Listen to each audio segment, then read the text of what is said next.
Tip 1. The biggest mistake in Jiu-Jitsu is chasing giant leaps. The book Atomic Habits by James Clear shows that real change comes from the smallest steps. You don't need the perfect plan. You just need to start. Show up tired, show up busy, even show up when you don't feel ready. Because once you step on the mat, the habit is alive. Each start is a vote for the person you want to become. Miss once, and it's nothing. Miss twice, and it becomes a pattern. The black belts are not built on huge breakthroughs, but on tiny choices stacked for years.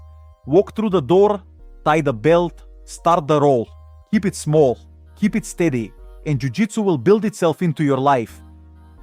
Tip 2. Improvement is not just about putting in hours. It is about the quality of those hours. This is the core of the book Deep Work by Cal Newport, which shows that shallow attention creates shallow results, while deep focus creates lasting skill. In training, set a block where the phone is off, the room is quiet, and your whole mind is on one simple task. For 45 minutes, you begin every round in the same spot, and you aim only at that one target. When the bell ends, take a short walk. Say one clear sentence about what worked and what did not, then let it go. Deep focus is about the environment and attention. You build a clean signal with no noise. When pressure hits, your mind knows how to lock in fast. Tip 3. One of the strongest ways to make your jiu-jitsu stick is to test yourself instead of just rewatching or rereading. This lesson comes from the book Make It Stick by Peter Brown, Henry Roediger, and Mark McDaniel, which shows that real learning happens when you pull knowledge out of your own head, not when you only feed it back in. After class, close your eyes and explain the key exchange in your own words. Say what you tried, what your partner did, and what you might change next time. And do this before you look anything up. The act of recall strengthens the memory and makes it easier to use under pressure. The next day, try the same recall again before training. Add a little more detail, refine it, and step onto the mat with that fresh in your mind so the technique becomes yours. If you want a clear plan for this, I made a full Make It Stick for Jiu-Jitsu guide on my Patreon with simple steps, recall drills, and spacing plans you can use this week. I also post exclusive breakdowns of high-level matches you will not find on YouTube, full guides that turn complex ideas into clear steps, and personal reviews of your rolling or competition footage, plus free daily tips, so you always have something to use right away. If that sounds useful, the link is in the description and in the pinned comment. Tip 4. Progress in Jiu-Jitsu depends on how you frame failure. This comes from the book Mindset by Carol Dweck, which explains that people who see mistakes as proof they lack talent stop growing, while those who see mistakes as steps forward keep improving. On the mat, this means every time you get tapped or swept, you remind yourself that it is not the end of the story, it is information. Instead of saying, I am bad at this, you add one word and say, I am not good at this yet. That small shift keeps the door open. You praise your effort, your plan, and your willingness to take risks, not just the outcome. Over time, this builds patience and courage.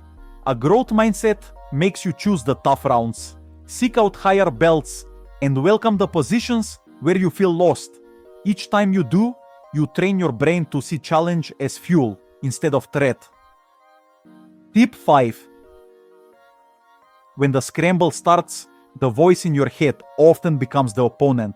This is where the book The Inner Game of Tennis by Timothy Galway gives a lesson that fits perfectly for Jiu-Jitsu. It explains that the judging voice blocks the doing voice. In roles, trade judgment for noticing. Place attention on one simple cue. The feel of the breath at the nose, the weight in your hands, or the glide of your hips, and let the body express what it has practiced. The more you notice, the less you force. The less you force, the smoother you move. Quiet mind, clear perception, natural action. Tip 6. In Jiu-Jitsu, forcing a move makes it fight back. This shines through in the book Zen, in the Art of Archery by Eugen Herrigal, which points to release without strain. On the mat, loosen the jaw, soften the grip, and keep steady breath. Hold firm and wait until the opening is real. Then the armbar slides, the sweep tilts, the escape flows. Ease is not laziness. It is the absence of wasted effort. When tension drops, precision rises. Tip 7. Every fight has a beat, and the one who shapes it dictates the terms. This is the teaching of the book of 5 Rings by Miyamoto Musashi. In Jiu-Jitsu, that means changing tempo on purpose. A sudden pause to make them post. A quick burst to make them step. A long squeeze to make them overreact. You are not only using angles and grips, you are using tempo, fakes, and breaks to make them move on your schedule. Rhythm is how you create chances that did not exist a second ago, with the kimono or without it. Tip 8. Rolling more is not the same as improving faster. This is the lesson from the book Peak by Anders Ericsson and Robert Poole, which shows that progress comes from deliberate practice, living in the weak link until it changes. Go back to the exact spot where you failed, slow it down, and repeat only the part that broke. One clean rep is worth 10 messy ones. Add quick feedback from a coach or partner and stop the moment quality drops. This is practice that targets errors and uses constant feedback. When the same situation appears in life training, the answer feels familiar because you have carved it into your body. Tip 9. Sleep is not time off, it is part of training. The book Why We Sleep by Matthew Walker shows that your brain locks in new skills while you sleep, especially late in the night. If you cut sleep, you cut learning. Aim for enough hours most nights, dim lights before bed, keep caffeine earlier in the day, and let your body cool down. When you sleep well, your timing feels cleaner, your reactions sharper, your mood steadier, and small pains fade faster. Plan tough rounds and study on days when you can sleep long after. Treat sleep like a secret session that happens in the dark. Tip 10. Under pressure, you perform how you prepare. From the book With Winning in Mind by Lenny Basham, keep a tiny pre-round routine you can trust. See the walk to the mat, feel the first grip, name your first action, and take one slow breath. Between rounds, say one thing that went well, and one small fix, then reset. Do this often and you start calm, think clearly, and finish strong, with the kimono or without it.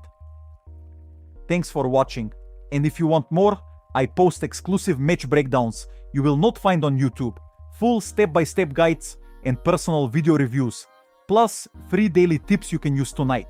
The link is in the description and the pinned comment. If this helped, subscribe and turn on the bell so future lessons find you automatically.